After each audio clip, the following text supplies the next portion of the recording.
यानंतर बघूया पुढली एक मोठी बातमी आहे आपल्याकडे येते इम्तियाज जलील यांच्या घरी पोलीस दाखल झालेले आहेत। आताच्या घडीची एक मोठी बातमी आपण बघतोय। इम्तियाज जलील यांच्या छत्रपती संभाजीनगर मधल्या घरी पोलीस दाखल झालेले आहेत। निदा खान प्रकरणामध्ये इम्तियाज जलील यांना सहआरोपी करण्याची मागणी शिरसाट यांनी केलेली आहे आणि त्याच अनुषंगाने आता इम्तियाज जलील यांच्या घरी पोलीस दाखल झाले आहेत। तिथे दृश्य आपण बघतोय। काल ज्यावेळेला निदा खानला अटक झाली त्यावेळेला झी 24 तासनं सर्वप्रथम ही बातमी दाखवली होती आणि त्यानंतर झी 24 तासशी बोलताना संजय शिरसाट यांनी इम्तियाज जलील यांच्यावर गंभीर आरोप केलेले होते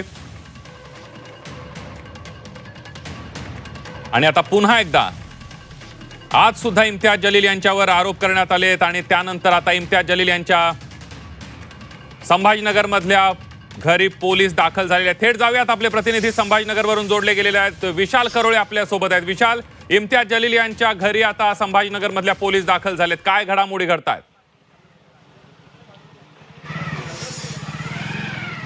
इम्तियाज जलील यांच्यावर पालकमंत्री संजय शिरसाट यांनी आरोप केले होते। त्यानंतर इम्तियाज जलील यांच्या पक्षाचा एक नगरसेवक त्याच्या घरी निदा खान गेली 4 ते 5 दिवस राहत होती अशी एक बातमी पुढे आली। त्यानंतर त्या नगरसेवकावर गुन्हा दाखल झाला आणि या सगळ्यात इम्तियाज जलीलचा हात आहे अशा पद्धतीचाही आरोप होत होता आणि त्यामुळे आता छत्रपती संभाजीनगरचं पोलिसांचे पथक त्यांच्या घरी दाखल झालेलं आहे। इम्तियाज जलील यांचं हे घर आहे। आपण बघतोय की त्यांच्याकडे आत्ताच 2 वरिष्ठ पोलीस निरीक्षक गेलेले आहे। कशासाठी आज जातोय, काय चौकशी करताय याबाबत पोलिसांनी सध्या काहीही माहिती दिली नाही। एक प्रोग्राम आहे त्या संदर्भात फक्त विचारपूस करण्यासाठी आलो असं पोलिसांचं प्राथमिक म्हणणं आहे। मात्र ज्या पद्धतीने इम्तियाज जलील यांच्यावर आरोप झालेले आहेत, त्यांचा या संपूर्ण प्रकरणात सहभाग आहे अशा पद्धतीचे आरोप होत आहे। इतकंच नाही तर काही राजकीय पक्ष त्यांच्या अटकेची मागणी करताय, धर्मांतरण या प्रकारामध्ये त्यांचा मुख्य सहभाग आहे असल्या पद्धतीची मागणी आरोप केला जातोय। त्यामुळे निश्चितपणे पोलिसांचं इम्तियाज जलील यांच्या घरी येणं निश्चितपणे भुवया उंचावणारं आपल्याला म्हणावं लागेल। आता पोलीस खरंच इम्तियाज जलील यांची चौकशी करणार आहेत का, या प्रकरणात त्यांना काही जाब विचारणार आहे का, त्यांच्या नगरसेवकाने जे कृत्य केलं त्याबाबत माहिती देणार, जाब विचारणार, हे सगळं थोड्या वेळाने पोलिसांचं पथक बाहेर आल्यावर आपल्याला कळेल। मात्र तुर्तास छत्रपती संभाजीनगर पोलिसांचे 2 वरिष्ठ पोलीस निरीक्षक हे इम्तियाज जलील यांच्या घरी त्यांना भेटण्यासाठी गेले असल्याचं दृश्य आपल्याला दिसतंय। जी अगदी विशाल, या सगळ्यामध्ये आपण बघतोय इम्तियाज जलील यांच्या पक्षाचाच एक नगरसेवक आहे, त्याच्याच घरी ही निदा खान थांबल्याची सुद्धा माहिती आहे, त्याच्यावर गुन्हा सुद्धा दाखल करण्यात आलाय। त्याच्यावरच्या कारवाई संदर्भातली काय माहिती मिळते?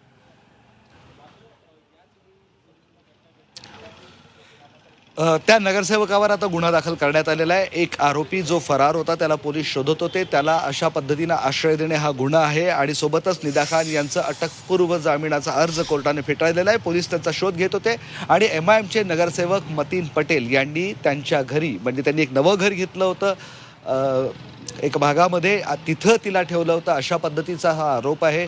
तिथूनच पोलिसांनी निदा खानला अटक केलेली आहे। त्यामुळे सुरुवातीला मतीन पटेल यांना नोटीस पाठवण्यात आली। नोटीस पाठवण्यात आल्यानंतर चौकशीसाठी त्यांचा मोबाईल सुद्धा जप्त करण्यात आला आणि आता या गुन्ह्यामध्ये त्यांना आरोपी करण्यात आलेला आहे आणि याबाबत त्यांची आता चौकशी करण्यात येणार आहे। मात्र एक गोष्ट यात महत्त्वाची सांगावी लागेल की इम्तियाज जलील यांना याबाबत विचारलं असता त्यांनी स्पष्टपणे हात वर केलेले आहे। पोलिसांनी काय कारवाई केली मला माहिती नाही, निदा खान इथं आली होती, कोणाच्या घरी होती मला माहिती नाही, अशा पद्धतीचं इम्तियाज जलील यांचं म्हणणं आहे। आणि त्यामुळं जर याबाबत कोणाला विचारायचं असेल तर आपण पोलिसांना विचारू, मी पोलिसांकडनं माहिती घेऊनच या प्रश्नाचं उत्तर दिलं असं सांगितलंय। तर दुसरीकडे निदा खानला मात्र त्यांनी जोरदार समर्थन केलेलं आहे। ती एक आरोपी असल्याचं त्यांचं म्हणणं आहे आणि आरोपी केली म्हणजे तिला फासावर लटकवण्याचा अधिकार नाही।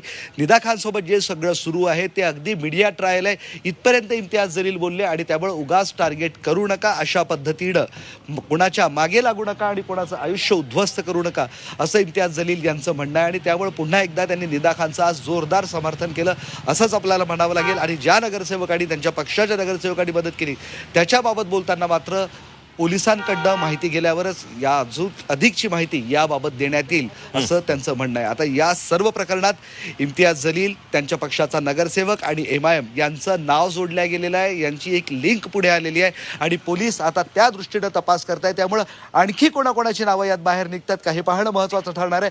तुर्तास त्यांचा जो नगरसेवक आहे तो फरार आहे, त्याला आरोपी करण्यात आलाय, तर इम्तियाज जलीलची आता पोलीस चौकशी करताय असं आपल्याला प्राथमिक म्हणता येईल। जी अगदी विशाल, पुन्हा एकदा बघूयात इम्तियाज जलील यांचं घर आणि तिथं दाखल झालेले पोलीस गाडी, फक्त 2 पोलीस दाखल झालेत असं तुम्ही म्हणताय। चौकशी सुरू आहे, मात्र पोलिसांना ज्यावेळी विचारण्यात आलं त्यावेळी पोलिसांची काय प्रतिक्रिया होती?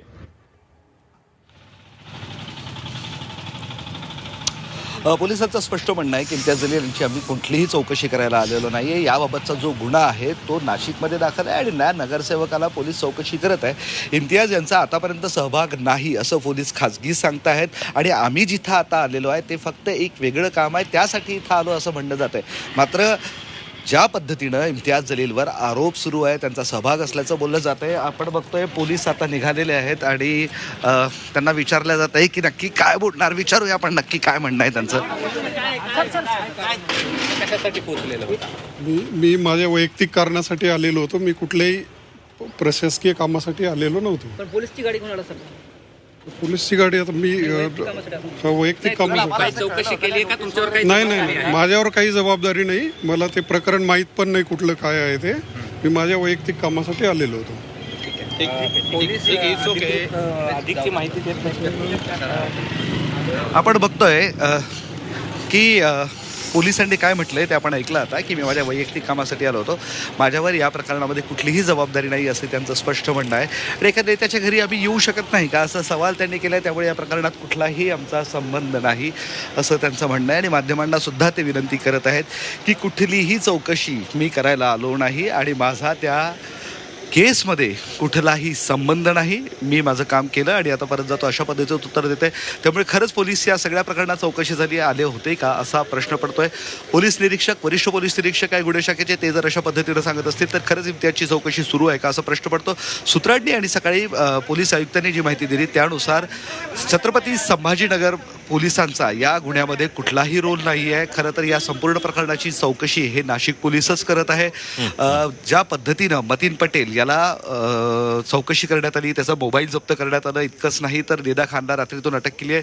हे सगळं हे नाशिक पोलिसांनी केलं आहे आणि निश्चितपणे संभाजीनगर पोलिसांची त्यांनी मदत केली. मात्र संभाजीनगर पोलिसांचा रोल फक्त मदतीपुरता होता आणि यापुढं संभाजीनगर पोलीस या प्रकरणात काहीही करणार नाही असं पोलिसांनी स्पष्टपणे सांगितलेलं आहे. मात्र आता नाशिक पोलिसांनी मतीन पटेल याच्यावर गुन्हा दाखल केला आहे त्याला आरोपी केलेला आहे. आणि महत्त्वाचं म्हणजे आता मतीन पटेलला आणखी कोणी नगरसेवकांनी इमामच्या मदत केली आहे का कुठल्या नेत्यानं मदत केलेली आहे का या सगळ्या प्रकरणाची आता चौकशी नाशिक पोलीस करणार आहे. जी अगदी विशाल, जरी पोलिसांनी आता म्हटलं असलं की वैयक्तिक कारणासाठी आणि वैयक्तिक कामासाठी इम्तियाज जलील यांच्याकडे आलेलो असलो तरी सुद्धा कुठेतरी निदा खान असेल किंवा तो मतीन पटेल असेल आणि इतर जे कोणी नेते असतील ज्यांनी निदा खानला मदत केलेली आहे या सगळ्या प्रकरणामध्ये मदत केली आहे त्याचे कुठेतरी धागेदोरे आणि लिंक जोडण्याचा प्रयत्न आता पोलिसांकडून चौकशीमध्ये सुरू आहे.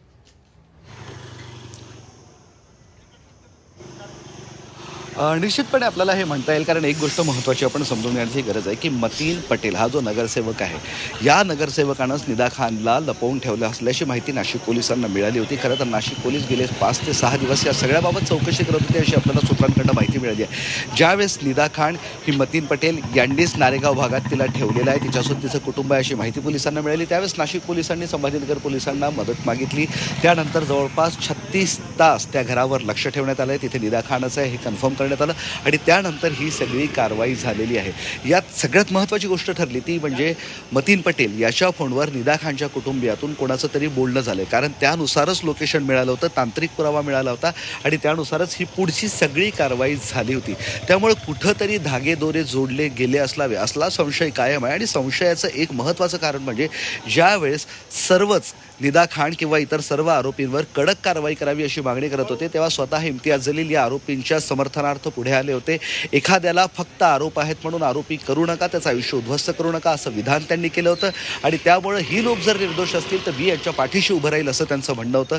आणि त्यामुळं कुठंतरी या संशयाला वाव आहे. इम्तियाज जलील यांचं असं म्हणणं त्याच्यानंतर त्यांच्याच नगरसेवकांना या आरोपींना त्याच्या स्वतःच्या घरात ठेवणं त्याच्याच घरातनं आरोपी अटक होणं आणि पुन्हा एकदा इम्तियाज जलील आजही बोलताना पुन्हा एकदा आरोपीचं समर्थन करणं त्यामुळे कुठेतरी MIMचं या सगळ्या गोष्टीला समर्थन आहे का आणि जे आरोप सुरू आहे त्यामुळं खरंच असं काही आहे का या सगळ्याच गोष्टीचा तपास आता पोलीस करत आहे. जी अगदी विशाल, धन्यवाद दिलेल्या सविस्तर माहितीबद्दल आणि या सगळ्या संदर्भातले अपडेट तुमच्याकडून जाणून घेत राहणार आहोत.